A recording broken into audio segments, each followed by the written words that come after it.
lagi naglaro sa loob ng aking kondo.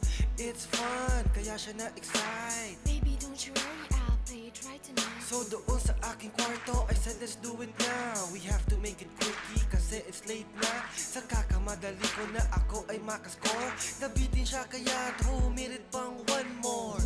Pwede isa pang quickie, medyo bitin ng honey. Cause baby, it ain't over till I'm over. Pwede isa pang quickie, medyo bitin ng honey. Cause baby, it ain't over till I'm over. So pinagbigyan ko siya at nag-second round kami. Kasi game na game pa ako nung gabi. Kaya't pumesto na naman ako. At ginawa ko po ang mga... Okay, quickie! May double meaning daw yung lyrics ng kanta nyo. And it's naughty, sabi mo nga. Eh, ano naman masasabi sa mga tao who find your songs bastos? Ang masasabi ko po na, kasi prangka po akong tao no? First of all, ayoko po sa lahat yung mga hipokritong tao na, kasi kumbaga we're growing up in this world na, iba na kumbaga kalimutan na po natin yung mga nakaraan.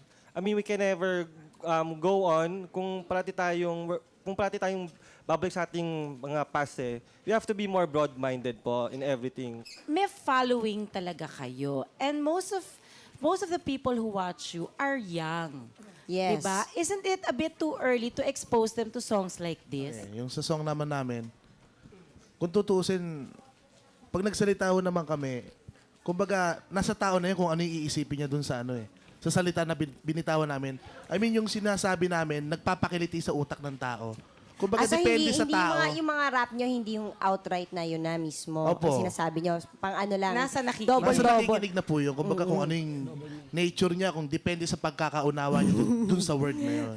Ganun po yun. Wala tayo naman pang nung mga pinanganak Pinoy. na nakadamit. Tama yun, tama. Parang appeal. Thank you, Pars na Tama lumo. yun. Oh, kayo, Raza Manaz. Kami, wala naman po kami double meaning Wala ba kayong ganon? Puro pambata po kami. Pang baby. Pang baby. Pang baby. Baby pa naman po kami.